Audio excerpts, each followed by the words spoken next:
The bush that holds that shaft in place is held in with 2 screws, which I can get at from the back, so I can cheat. If I don't like the position of this, I'll be able to remove that bush, lift that out, move that shaft slightly and put it back. So no cause for alarm. I'll lubricate that shaft very lightly with a bit of molybdenum paste where it runs through the bush.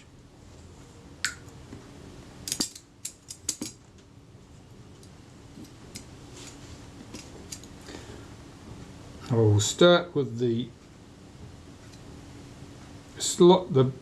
shaft running towards the centre line of the shutter.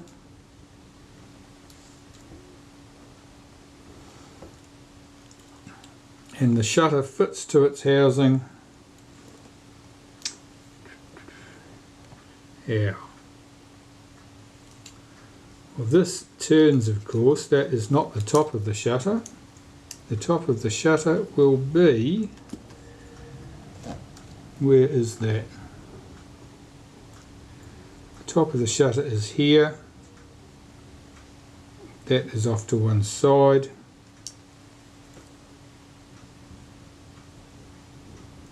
It is, in fact, it is about there.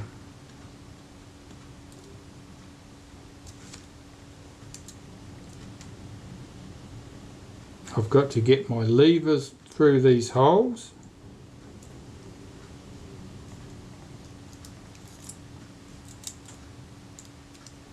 And how's that achieved? There's a trick to this. I can't remember what it is.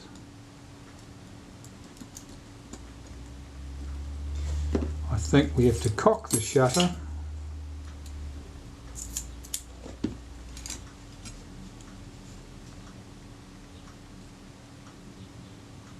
and then swing that lever in position.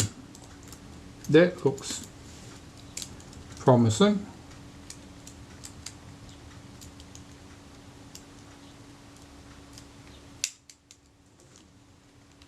That is very promising. That sounds exactly right. So we have our screws to hold this assembly together.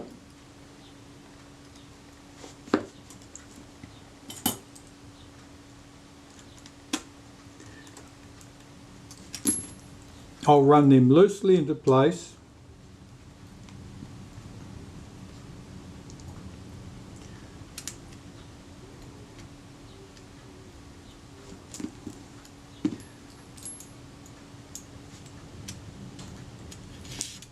And that piece goes around that side. Very good.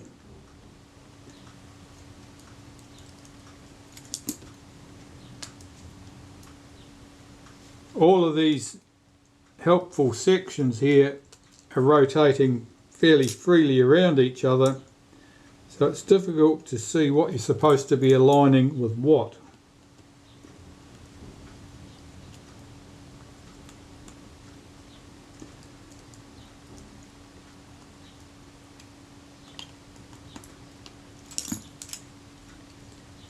That shaft should rotate. It does.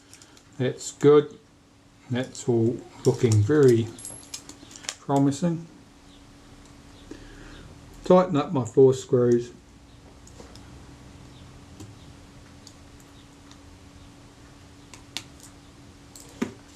So far so good.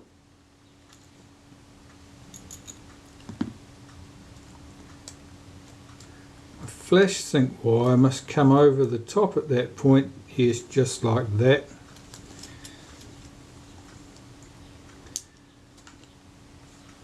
This piece must fit here. This piece must fit there. Of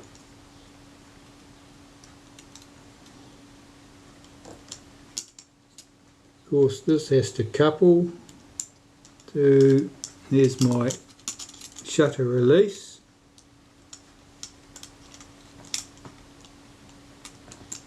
And the cocking action at the top. Rotate that, that picks up. Oh, that's in place. But of course I haven't got this piece in place because I'm a fool.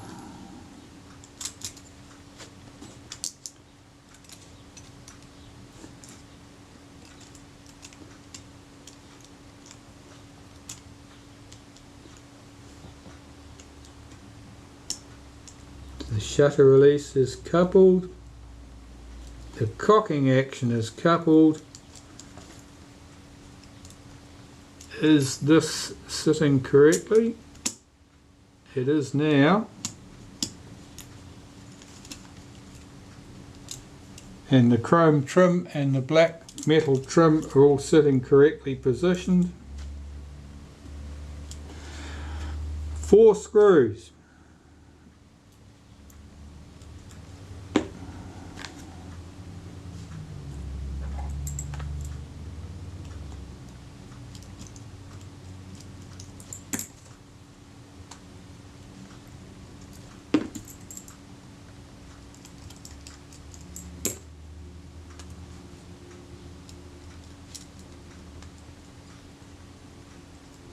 And after that we've still got to get our flash contact in place, but that should be easy. I'm checking the state of this, making sure that everything is aligned correctly. Nothing looks funny and out of place. That moves through its entire range.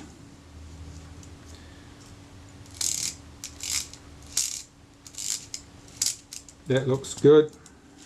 We cock the shutter. That runs nicely. Alright, do those 4 screws up tight.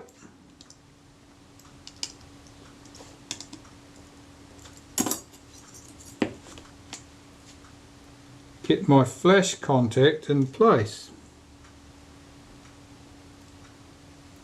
And in this shutter at least I've got reasonable access to that. On the Retina IIS cameras the access is not particularly good.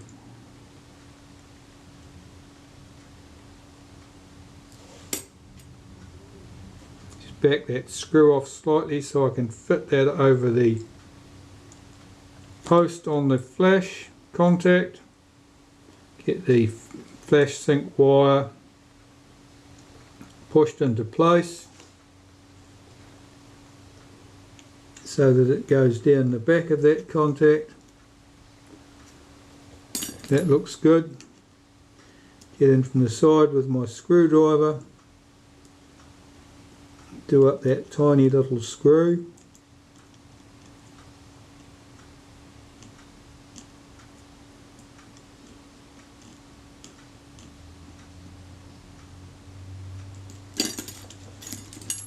Check that the wire is firmly engaged, and it is.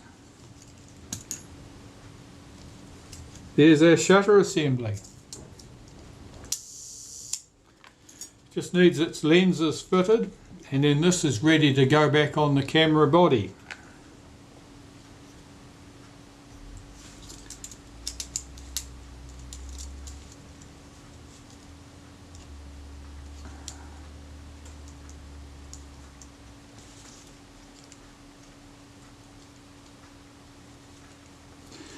If I have any problem at all, it'll be the timing of this shaft here, the flats on that shaft relative to the cable drum on the camera. But I can deal with that from this point by loosening the 2 screws holding that bush in place, lifting it out and putting it back. That part should be good, and that's a task for tomorrow. Now I mentioned earlier I was concerned about the position of this shaft here that couples to the meter, and through the magic of modern engineering I was able to study some images from my earlier videos and determine what angle that shaft should be pointing at when set to a particular aperture there and shutter speed. And of course it's not at the moment, so what I'm going to do is remove this plate from the back, remove the 2 screws from that bush that holds that shaft in place, rotate the shaft and put it back again, and check that I've got things correctly aligned. I think I'm only out a fairly small amount. It's probably 1 tooth, very possibly 2 teeth, but I would like to get that straightened up now, and it'll mean I can avoid any problems further down the track. This plate lift off? Yes, it will. Now I have access to this bush.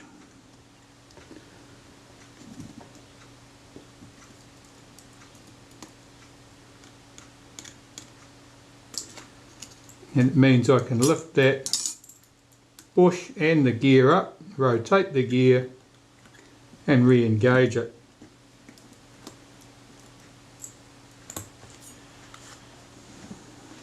So taking note of where it's currently pointing.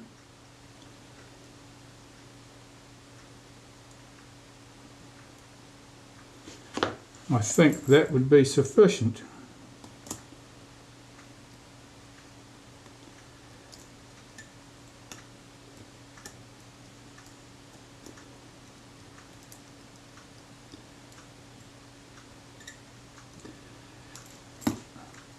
Now I'll just put everything else back and go and consult my images from the video and ensure that I've got everything lined up.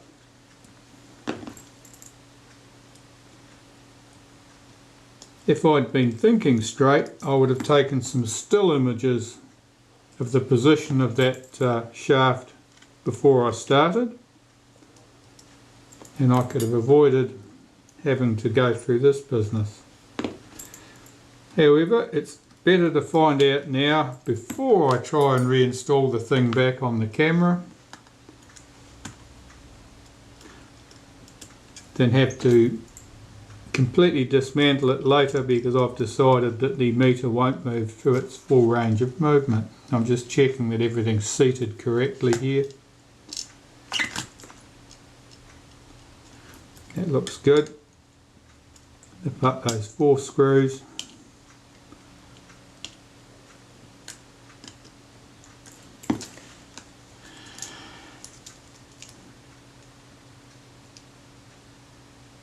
An 1/8 of a second at f16 was the thing I was looking at, and that is not where I want to be, so I've rotated it the wrong way.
Just put this temporarily back in place while I look at that.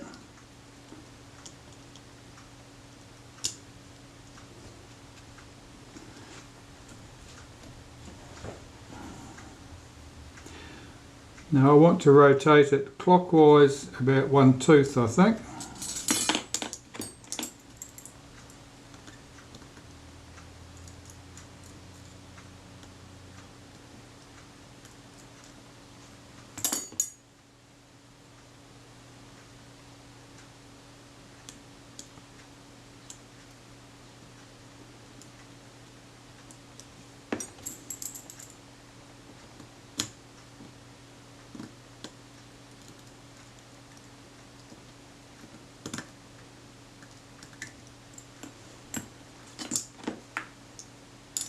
See how that looks.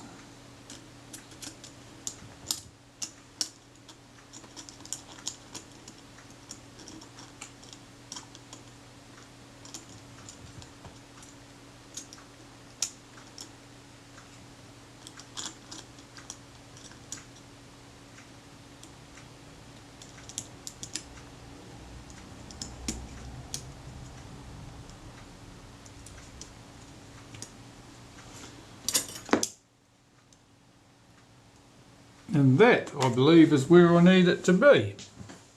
So that's a success. Check that everything's located. I'll tighten those screws up on that bush now, since I'm not going to be going in there again.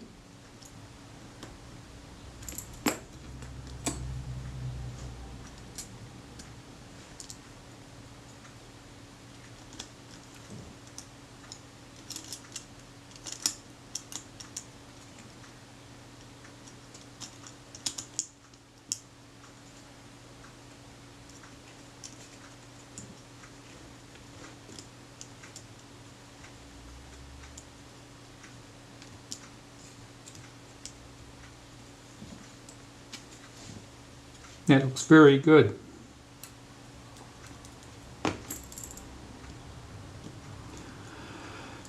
Well, it certainly demonstrates the value in taking photos or videos of the item you're disassembling, because even though I hadn't specifically targeted the position of that shaft, I was able to see it in my previous video. And more importantly, I was able to see the shutter rolled over so that I could see the position of the aperture and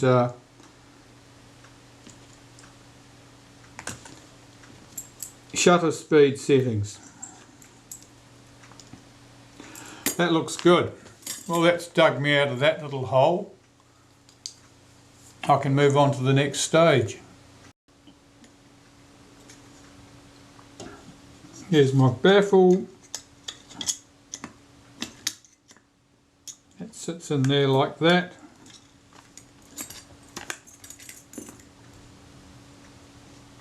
Just be a single screw through the base here. Just make sure I've got the right screws for that. Yeah, it looks like it. Try holding this with a pair of tweezers so I can get a grip on it.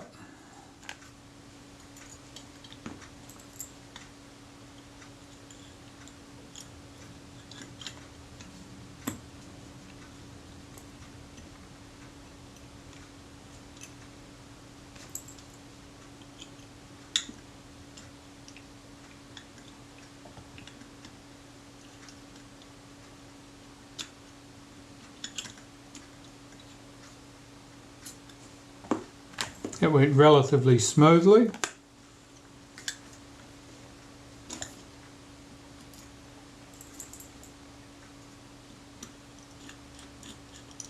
Run that screw in lightly too.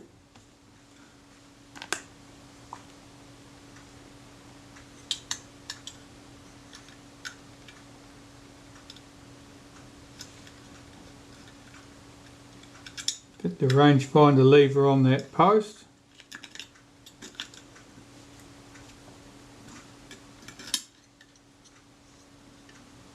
This bracket must drop behind there, and then the fixing screw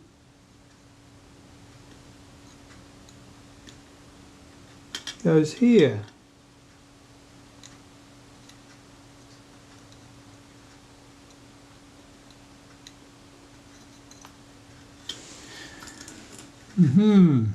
I'll stand the camera up and get that screw started.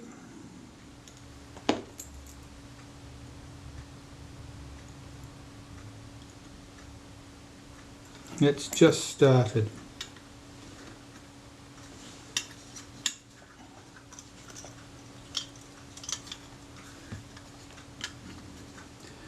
That bracket needs to be on the other side of that screw. Let's try it there.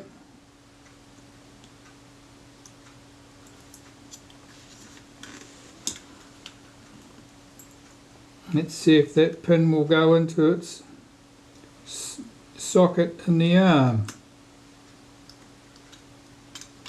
No, I missed that.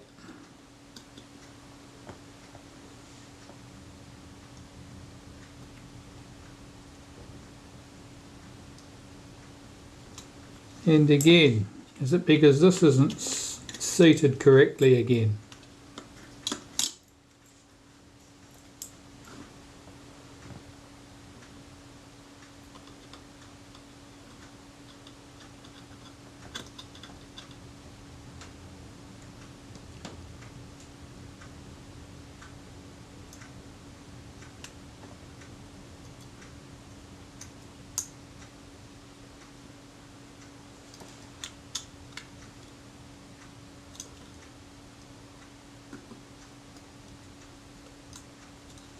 There it is.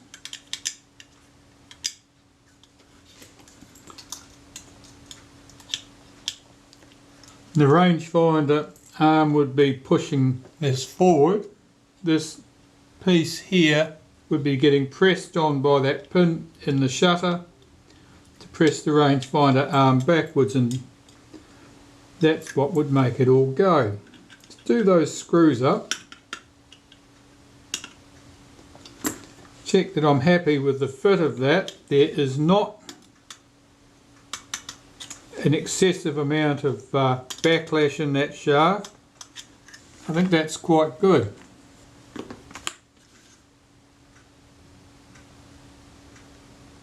If there was to be a washer in there spacing that, where would it go?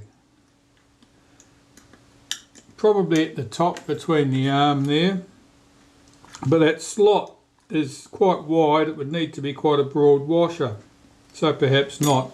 Let's check the position of that baffle. It is in place. This is now holding that back in place correctly. So 2 screws done up.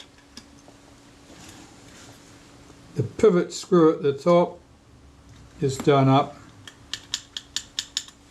Our rangefinder arm is good. Well, that was much more of a fight than I expected it to be. I will start with the lock lever. That's relatively simple. There's not much to go wrong with these. Typically, the only fault you occasionally see with these is some corrosion on the shaft. The effect that can have is that because it only returns to the lock position to lock the film advance under spring tension, if there's any corrosion on that shaft, the spring may not have enough power to actually pull the lever up and make it lock. So occasionally you'll find a camera that does not stop when the frame counter reaches number 1, and that's not because of some cunning bit of extra work that someone's done. Typically it's because it's got a bit of corrosion on the shaft and can't move freely. So that's our lock lever, and you can see it rises back up under the influence of that spring under there. There are 2 springs here, much the same size. One is for the lock lever, the other one is for our release lever. The lock lever is the finer of the springs, the least powerful of the springs.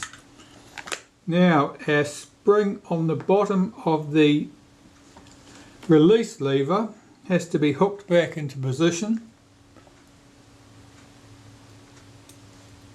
I've removed that so it didn't get damaged during cleaning. There it is, back in position, making sure that's all seated correctly. Guiding it up through the hole in the body at the top, making sure that's all in neat and tidy.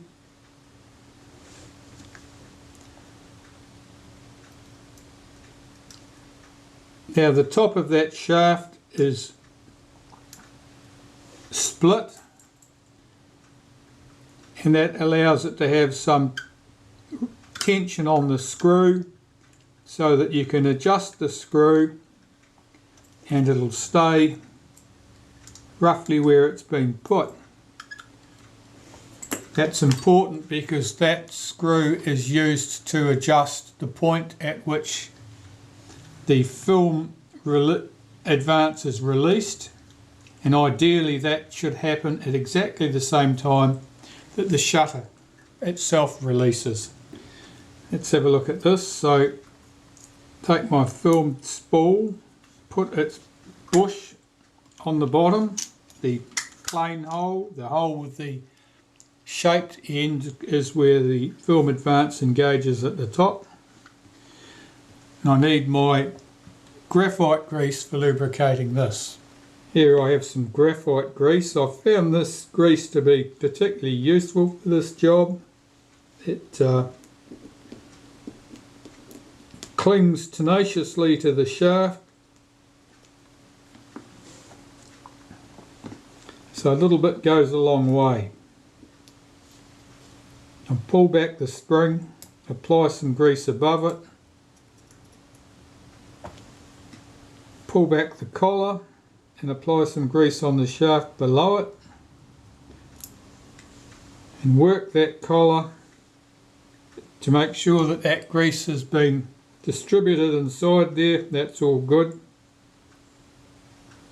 It's a nice smooth action. I'll apply some to the spring. The spring is the return spring. That's what returns the film advance lever back to the rest position against the camera body. If you get over enthusiastic and wind that up too much to provide too much tension, you won't get a result that you are pleased with. What tends to happen is that the coils on the spring bind up, and that's not a useful thing to happen. That all looks good. I'm just going to apply some synthetic grease to the ratchet teeth on this disc.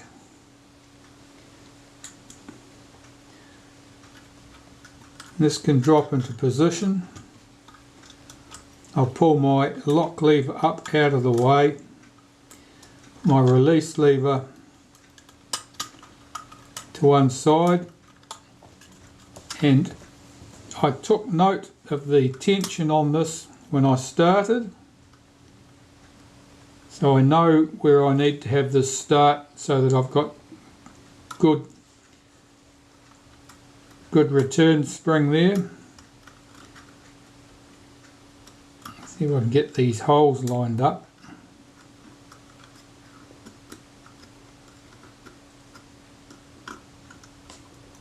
That's where I want to be. Right there.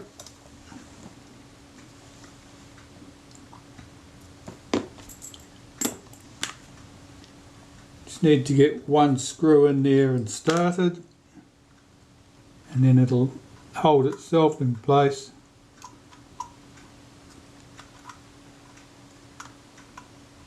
That's good. I'll just revolve this round in position.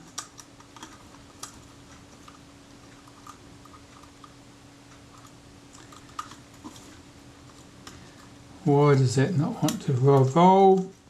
That's better. That's good. I've just dropped that down so that it's in the rest position. It's pre-tensioned about a third of a turn already. It will get tensioned one full turn before we fit the film advance lever from here, so it will be tensioned 1 1/3 turns in total, which is about the same as I would use for a Retina Reflex or Retina 3S camera. And normally for a Retina 3C or similar camera, 1 full turn is sufficient. That's good, that's all in place. A clutch assembly is needed to provide some slippage between the take-up spool and the sprocket shaft, sprocket wheel. Otherwise you would end up tearing out your sprockets, the holes in the film, or snapping something.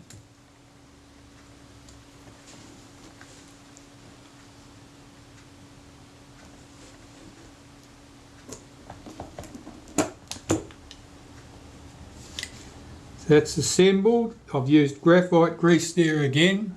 The clutch gives you controlled slippage. It'll be smoother in one direction than the other.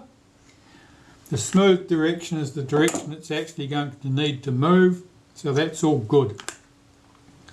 The other direction doesn't matter because no action happens in that direction.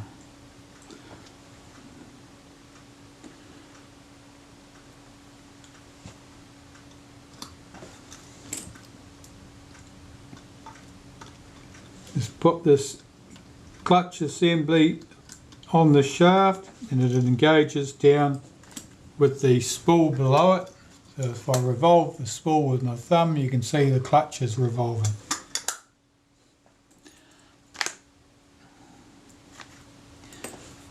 Looking at these parts that have come from the degreaser and the ultrasonic cleaner, and there's still some something on these, or it appears to be, or it might just be some surface corrosion there. Whatever it is, it's got a sort of looks almost like a powdery finish. I think it's just corrosion. I'll just force some grease into this little gear here, this little pinion. And a quick wipe up in there on the shaft. Fit this in place. Just revolve that spool to make sure that centres up and goes well, and I'll find the right screws.